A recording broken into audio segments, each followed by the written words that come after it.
Hello. Hi. Hi.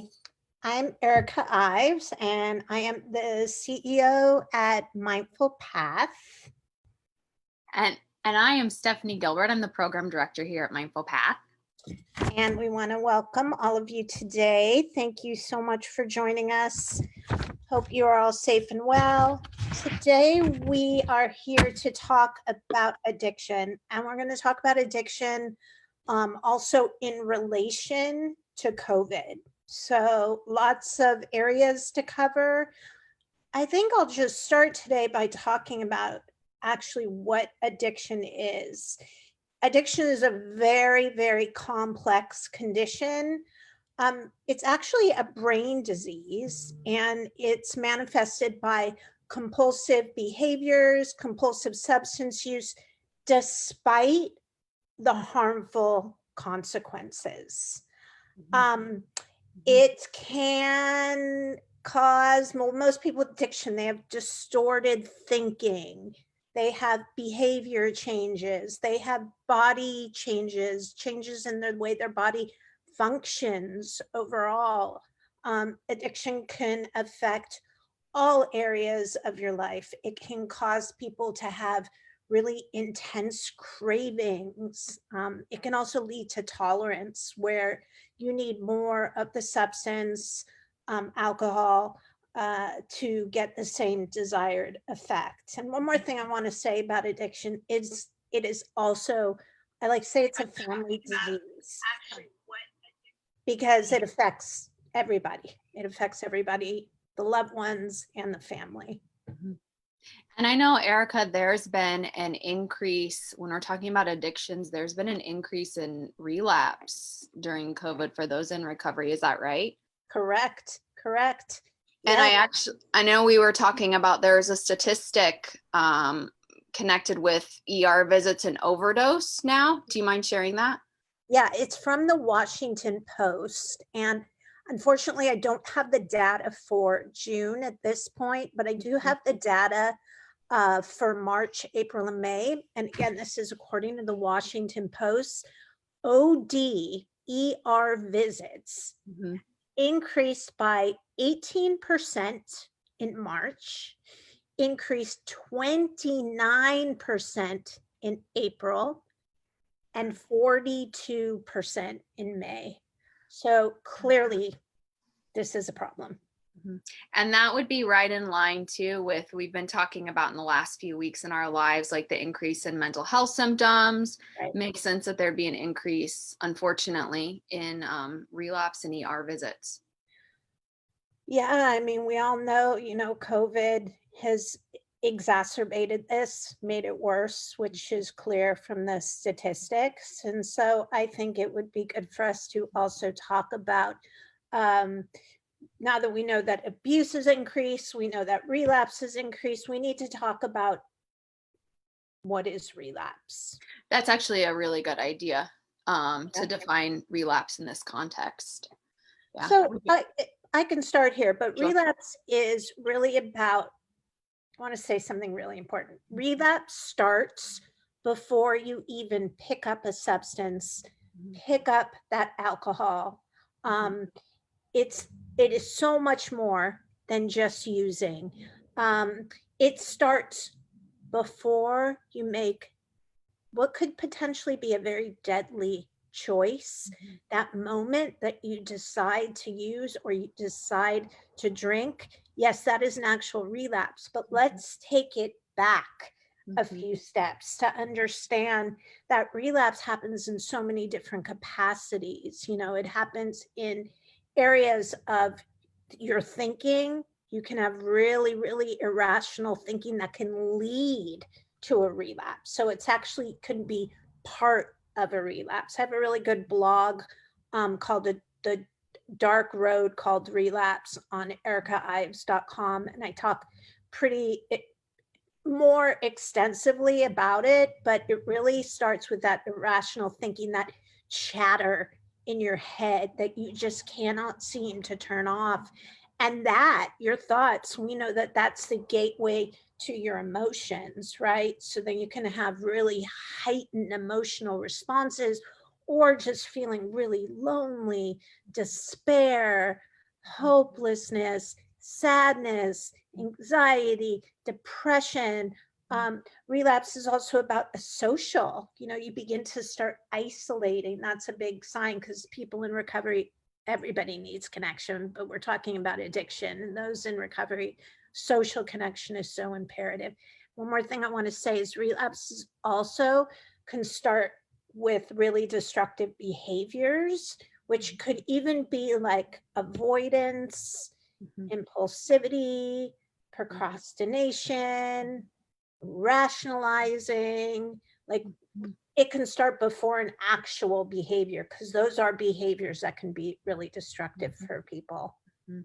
Those are all really good points. Mm-hmm. And I think it's important, especially the point, and the blog that you wrote was wonderful to speak to this, but the point that relapse doesn't start with the substance. Right.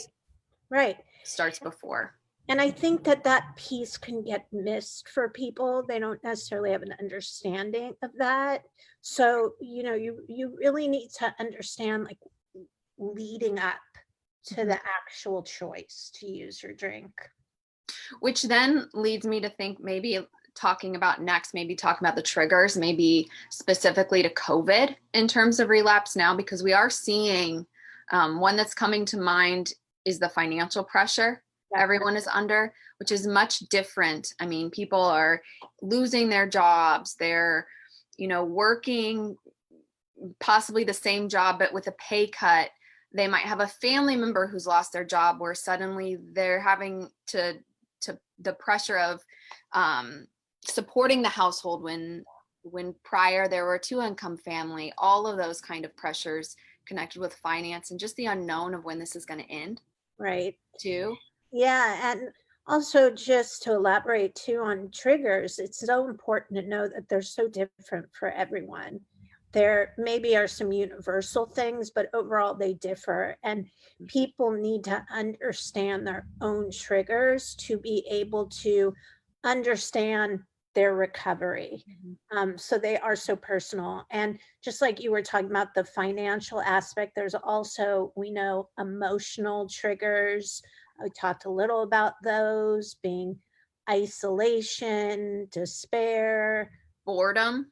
Yeah. It's like increased stress overall, increased depressive symptoms, anxiety symptoms, right? A trigger can be a people, place, or things, right?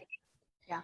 And we've talked in other lives about, triggers also with being people, places, and things. They can be a sound, a smell, an interaction, somebody's facial expression. I mean, triggers can really be in so many different areas. And they are so unique to the individual. Oftentimes when we're working with past substance use, we're looking at, I'm thinking as me as a therapist, we're looking at those individual triggers and figuring that out. And the benefit of thinking this way is also being proactive. When you talk about the relapse doesn't start with the substance, if you're able to identify your triggers in advance, then that's providing what we would call in therapy as relapse prevention. Exactly. Yeah. Exactly. I want to start that process right away. And, there's also like physical triggers. I think that's a really big one, especially in early recovery. People are oftentimes going through a detox, which can be, pretty extensive and affect you in different ways for a longer period of time. And then just getting back into your body, because when you're in active addiction, you step out of your body. You are not connected. Maybe the only thing you're connected to is when your body's saying, I need substances. But other than that, like having an experience with your body and a relationship with your body and getting back in it can be really triggering for people and can cause a lot of overwhelm. Mm-hmm. And also, like that social aspect we talked about, people in recovery, a trigger is like not being able to even go to in-person meetings. Yeah, really losing that sense of community face to face. Yeah. The wonderful thing about most, at least the 12-step, we're doing it, people are able to do it online right now, but it's still not the same face to face community. It's not the same face to face accountability. Right. Too. And sometimes stuff like people who you've relied on too now are sick and they may not be there. The people you relied on previously, and so your social support system literally could just be coming apart. Another thing I do want to say about this, though, is it's so important, like with relapse prevention, is secrecy. It is so imperative to be honest about what is happening, because being alone in your head is a really dangerous place to be. And when we're talking about the quarantine, which at least in Los Angeles, we're under more strict quarantine orders right now. So other parts of the country are also, I feel like, in the same position or will soon be. If you're staying home, possibly by yourself or even with a family member day to day, that secrecy is sort of built in, so to speak. The isolation is already there. So it's going to take maybe a little extra motivation to call a friend, to check in with your sponsor, to maintain kind of the social connection, because unfortunately we're all just having to try a little harder right now. Yeah, right. And the other thing is, with being in active addiction, it suppresses your immune system. It can affect your respiratory system. So that can make it more difficult also to fight COVID if you are somebody who gets COVID. That's something I think that's really important to, to pay attention to. And just all these different types of stressors that maybe weren't present before. And with one other thing I want to say about relapse, besides the point of like, again, reiterating how important it is. A lot of times the reasoning why people end up ODing when they relapse, when they've been abstinent for some time, is because they go back and they start at the level that they stopped at.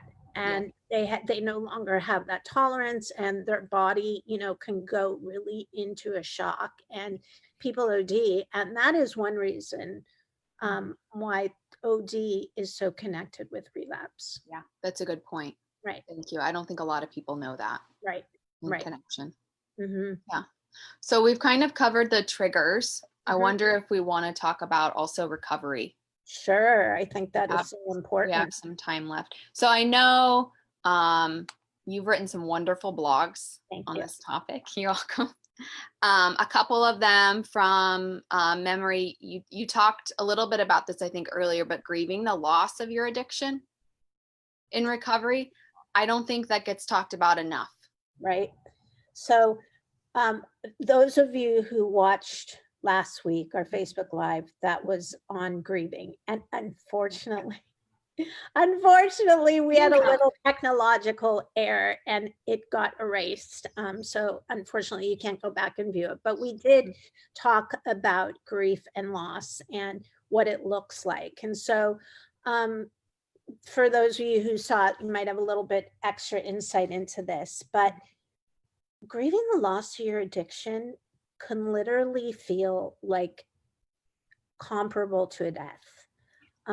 You have developed a relationship with your substances. You have relied on it. Now, it's not a healthy relationship, of course, but oftentimes people say, drugs and alcohol were their best friend, right? They can rely on it. They could count on it.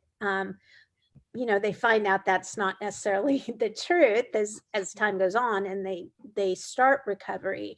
But for quite some time, you can have really similar feelings that you would have with losing somebody to a death. So much despair and grief and sadness and anger, and even the stages of grief that we talked about last week being, denial, anger, bargaining, depression, acceptance. But, the reality is if you do work a program, a strong program, your urges and your cravings do decrease. You start to become less reliant. You begin to get to know yourself outside of your addiction, right? You begin to have some separateness from your addiction.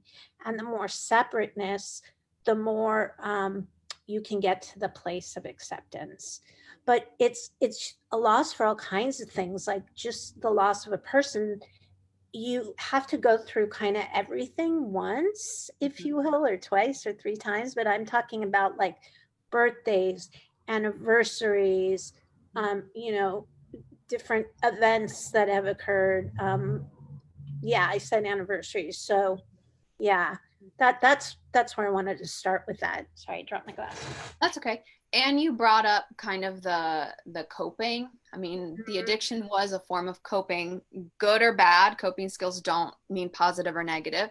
But I liken it also to when we talk about eating disorder recovery, it's basically another relationship that has potentially taken away from a lot of other relationships. So when you're rebuilding and you're going through that grief process, what's it like to be at a birthday party and be present versus numb? That's right. That's right. And interact with, sorry. No, I apologize. Go ahead.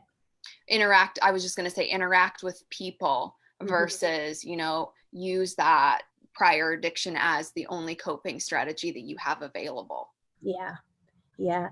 And just being back in the world and interacting can be so overwhelming for people, especially being back in social environments. That can be, sorry if I'm going backwards a little bit, that can also be such a big trigger. So you can knowing your triggers more can help you establish what coping skills are going to be best for you individually. Exactly. And those coping skills, they're as unique as the triggers. Right. So if you mention like feeling anxious and around a group of people, maybe social anxiety was a trigger for you before, and maybe a coping strategy might be going to a therapist and doing CBT. Exactly. Exactly. Small social environments, beginning to do it for small periods of time with fewer people, and kind of like titrating it in, doing it slowly, but understanding your triggers helps. Yeah. To know what your coping skills are. And often that made me think along the lines of anxiety. Another trigger for addiction, as you know, can be trauma. So, and I know you work with that quite a bit in your own individual therapy. So, or as a therapist, sorry, but working on the underlying causes that caused you to turn to that coping skill in the first place. That's right. Trauma and substance abuse are so correlated. Yeah. And so, if you don't deal with that underlying piece around the trauma, you increase your likelihood of relapse. Yeah. Unresolved stuff. Yeah. Another coping strategy, kind of along the same lines, is getting a sponsor. Oh, yeah. Let's talk about that a little. So I would say a sponsor. Traditionally, I think of sponsors in 12-step programs. For those of you who connect with 12-step programs, but getting a sponsor where it can provide accountability and some guidance that a therapist wouldn't necessarily. You would be getting a sponsor who's most likely in the same recovery program is in the same recovery program you are, just farther down the line or the road. Also, if you're talking about relapse, maybe it's time to be honest with your sponsor in a way that you haven't been before. Yeah. So that they can support you, because oftentimes when we're talking about relapse, we don't always tell either the whole truth or the truth. Right. To those around us. So that can be a huge coping strategy when you're talking about coping strategies for relapse. Something that comes to mind in regards to 12-step, they talk a lot about having honesty Mm-hmm. open-mindedness, and willingness. Yeah. So those are part of the coping skill. And also coping skills can be in so many areas. I just was thinking even about like spiritually, so much of a disease of addiction can feel sort of like um, an emptiness inside of you that you might be trying to fill, Mm-hmm. or just a numbness you're trying to create so that you don't have to feel, so Yeah. And there are, just like most things are via Zoom right now, you can connect with your normally spiritual community online. yeah. A lot of places are providing those online resources. If nature something, also that can be a coping strategy, getting outside, of course, wearing a mask or whatever is recommended in your area, but getting outside if you're able to. We're lucky enough to be close to the ocean. Hmm. So that's an option, but Hmm. connecting, feeling connected Yeah. is something. Because right now I've heard a lot of people with the uncertainty of COVID, like feeling like, what's the purpose? What's the point? Right. Right. And that goes into like what I was talking about with that black hole sort of like, Mm-hmm. that existential piece of like, is this even ever going to end? And that feeling of like despair, if you know somebody who's sick or have a family member who's sick too, like, um, I know I kind of keep backtracking. I apologize, it just keeps coming to my mind, but like the anxiety of being on the other end, not knowing if the individual is going to get sicker, if they're going to, how it's going to progress day by day. And that could be a real big stressor. So the coping skill, if that is a stressor, would be what? Mm-hmm.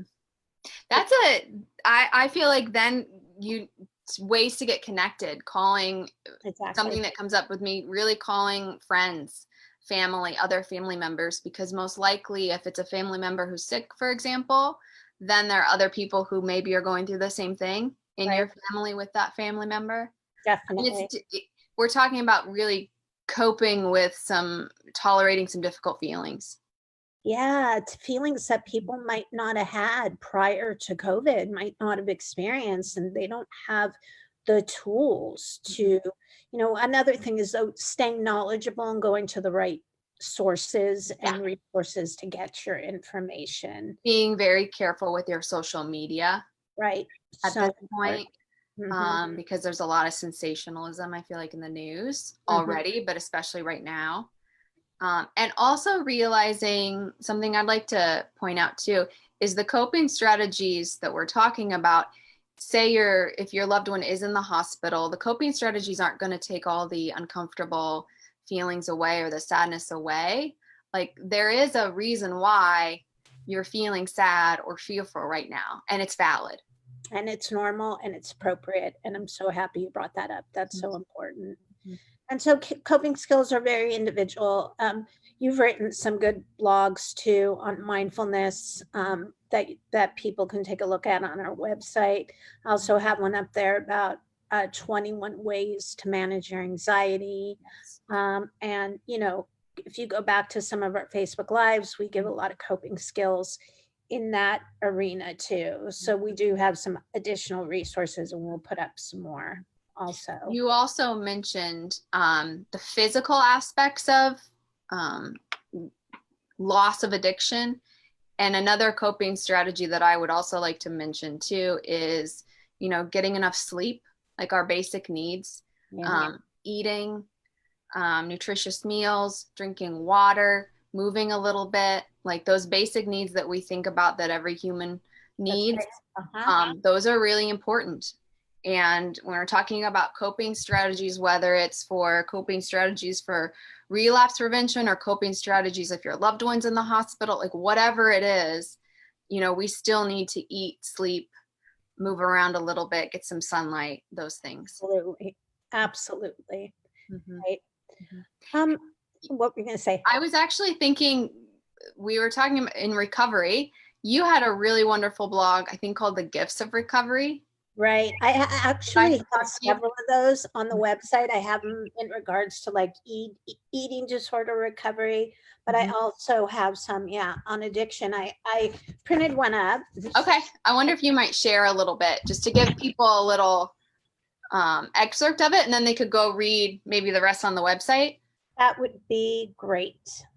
So this blog is about gifts of addiction recovery in different areas, including like physical, emotional, nutritional, Yes. cognitive, interpersonal, which is social, Mhm. vocational, spiritual, and beyond. So in Wonderful. the early stages of recovery, you may only grasp the concept through the eyes and words of others. It may seem almost impossible to even imagine that you can or even want to live without drugs or alcohol. But one of the very earliest gifts of recovery comes from simply admitting that you're struggling, admitting that there is a problem. This gift of addiction recovery is referred to as honesty. Once you think of getting help or actually seeking help, you're gaining even more gifts of addiction recovery. So, some of these gifts include strength, a desire to live differently, hope, even if it's a glimpse. Oftentimes, early recovery is filled with doubt.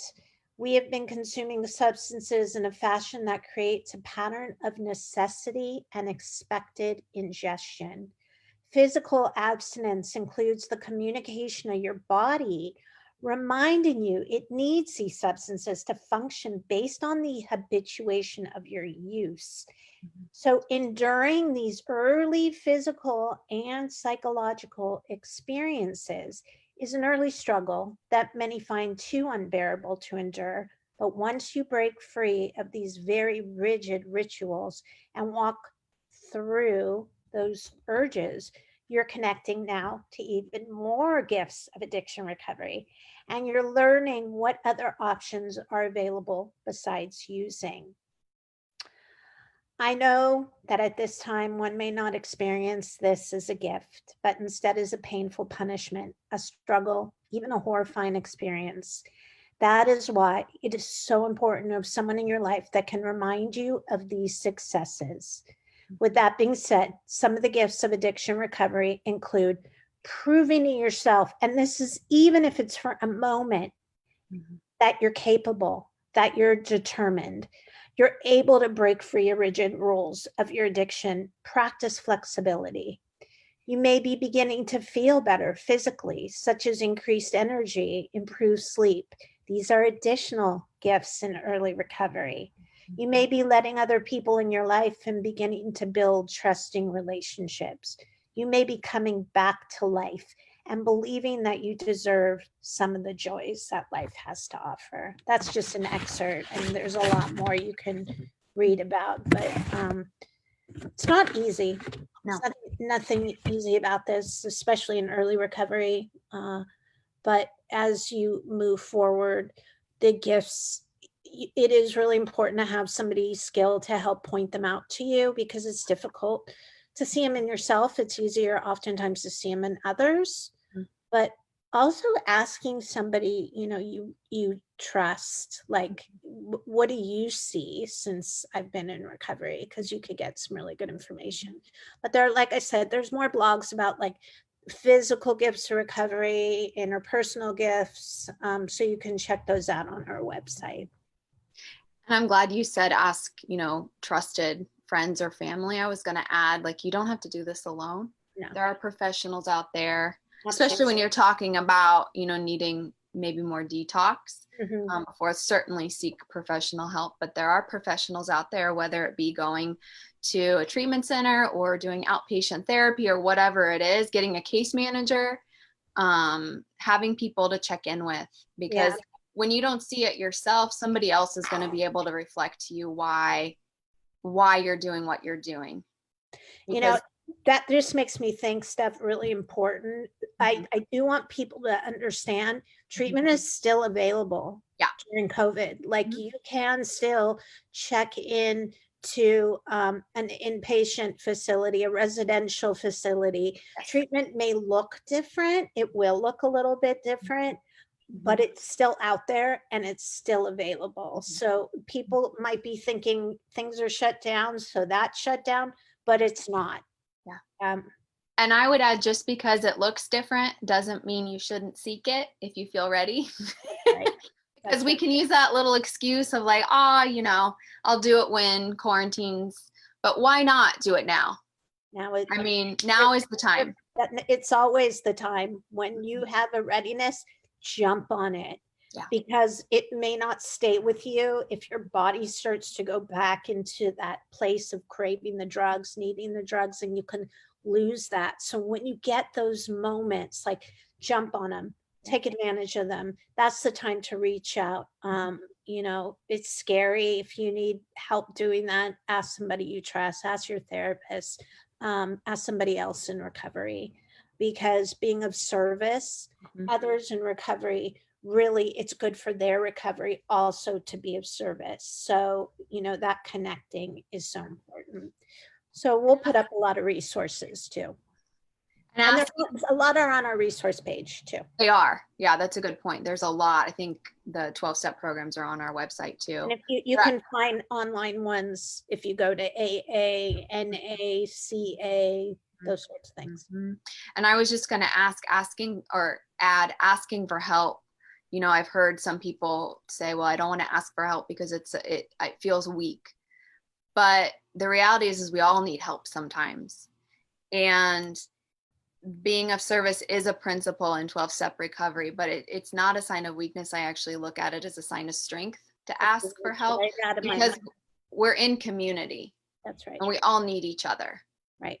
And that's one of our big premises here at Mindful Path. Yeah. Yeah. Yeah.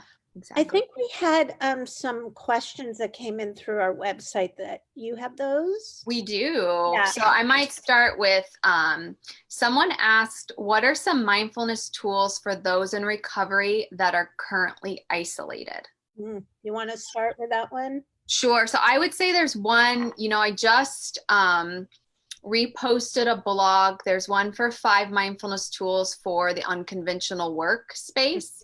But I would preface that you can actually use those tools if you're working or not. It's really a framework to set up your day and create some routine. And I think routine right now can be really helpful too, especially when we're talking about mindfulness. So, the basics of like starting your day, and I know this is a principle at Mindful Path too, starting your day with intention, ending with reflection, right? Taking some deep breaths throughout the day, taking breaks. So if you want to read more kind of about those, kind of how to structure your day with mindfulness tools, they're on our website. Another great thing are the mindfulness apps. They're wonderful. I think this is still true, that Headspace is providing free memberships to those in Los Angeles. It might be there might be the caveat of if you've lost your job or not, I can't remember. But those apps, if it's not that one, there's some other great ones. Insight Timer is another one. Good. If you like to follow meditations, then that's a great way to incorporate that through your day. Even spending some time in nature. That's a huge one. I'm big on that one. That's one of my biggest. If you can't go outside, open a window. Get some fresh air. Yeah, create a physical space that feels comfortable for you. I've talked to so many people during COVID who have organized their space, really taken the time to move things around, get rid of things, that they no longer need. Like, it's been a time to reflect in regards to their physical space.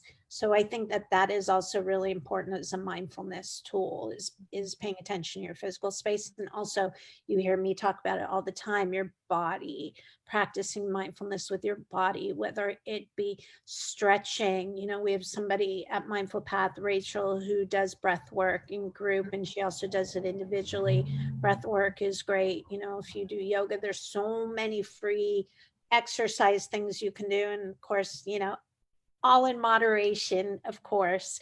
But the big one is paying attention to what's happening for yourself. Yeah. And being able to articulate it, being an observer, and being able to describe what's happening and coming up with a plan for each thing. And a big one, doing one thing mindfully at a time. So listen to music, blast your music, get up and dance, like move your body. There's so much information out about how that affects in a positive way our nervous system. So yeah, those are some tools.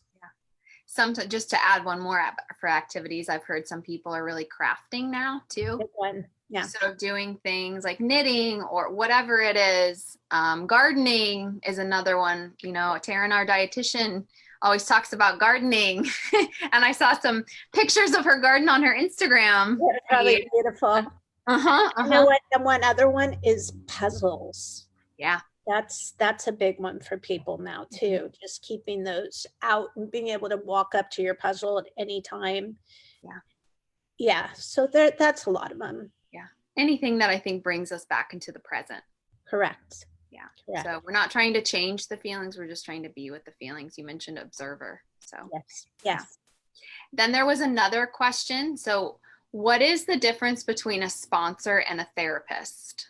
I'd like to start with that one. So you spoke a little bit about that earlier. Very first thing I will say is a sponsor when you are in recovery is so important. And those who choose to sponsor others, I just want to say, God bless you, because you know, I know it's important for your recovery if you're listening, but it's so important for other people's recovery too. So I just want to preface it with that. A therapist, of course, is educated. I'm not saying a sponsor is not, but just to highlight differences. A therapist, you know, has a license or they practice under somebody who does have a license, but they have that platform where they've received the education and the proper training.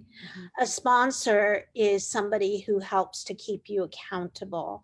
A sponsor is somebody who helps to give you guidance. And you know, the interesting thing is a therapist does those things too, but it's different because with sponsors, usually in early recovery, like the first 90 days, you know, you contact your sponsor, you know, once a day and check in with them, and they give you guidance, they give you direction, and finding somebody who, you know, you trust. And sometimes you have to change as sponsors along the way, just like therapists, finding the right match. So there are some similarities, but they also help you work through the steps. So they do the steps with you, they review, you know, they show you also what worked in their recovery and get to know you and figure out what works in your recovery. Yeah. Versus a therapist wouldn't necessarily be sharing, even if they were in recovery. Right. So you're not getting that personal feedback. Right. The reciprocity that happens. Right. It's a relationship. You get to know really about each other, where a therapist, you don't usually know too much about your therapist. Not usually. It's more focused on the person. Right. But then the therapist can do more kind of assessment tools and maybe help you find different treatment if you need a treatment, higher level of care, something like that. So I mean, I think the ideal situation for a lot of people is having both. Absolutely. I would say that. And we've had people who've signed releases and asked us to speak with their sponsor. And that could be helpful too, to collaborate. Exactly. A little bit so they understand what's happening, and they can also reach out if there's time of crisis, if they need you. Exactly.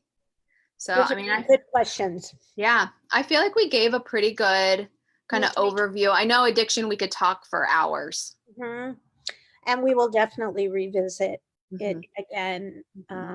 But yeah, I really appreciate the discussion.